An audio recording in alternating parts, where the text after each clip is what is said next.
కొంచెం మాట్లాడితే నేను కూడా ఎమోషనల్ అయ్యేలాగున్నా. నా దగ్గర ఎమోషనల్ అయ్యి ఏడ్చిన సిచ్యువేషన్స్ కూడా ఉన్నాయి. Thank you. అందరికీ నేను చెప్పే సజెషన్ ఏంటంటే, ఇక్కడ మనం నమ్మకంతో ఎదురు చూడాలి. ఫస్ట్ ఆఫ్ ఆల్ ఆ నమ్మకము నాకు ఇక్కడ హాస్పిటల్లో మేడం అండ్ సార్ ఇచ్చారు.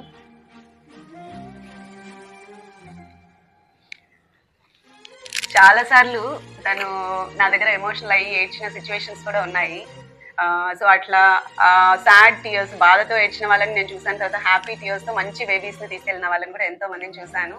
అంటే నేను చెప్పడం ఏంటంటే, సార్ చాలా బాగా కేర్ తీసుకున్నారనమాట.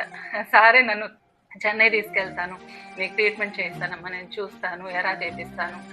తర్వాత ఐవి చేయించారు నాకు. చాలా ట్రీట్మెంట్ అంటే ఇమ్యూనోథెరపీ, లేజర్ లేజర్ చేయించారు. అన్నీ కూడా సార్ ఏంటంటే అడ్వాన్స్డ్గా ఆలోచించారనమాట నా విషయంలో. ఇంకా ఎలా బెటర్ చేస్తే బాగుంటుంది, ఎలా ఇంప్రూవ్మెంట్ ఉంటుంది అనేది ఆలోచించి పాపం సార్ నా కోసం చాలా కష్టపడ్డారు. Special thanks to Siddhartha sir. And madam అయితే ఇంక చెప్పలేదు, ఎందుకంటే నా ఫీలింగ్స్ అన్ని మేడంకి షేర్ చేసుకున్నాను. తను కూడా నాతో ఏడ్చిన రోజులు ఉన్నాయి. ఇది చెప్పాలి. ఇంకొచ్చేపు మాట్లాడితే నేను కూడా ఎమోషనల్ అయ్యేలాగున్నా. ఎందుకంటే నాతో పాటు బాధపడి నాకు సక్సెస్ రావాలని మేడం చాలా చాలా కేర్ తీసుకున్నారు నా విషయంలో.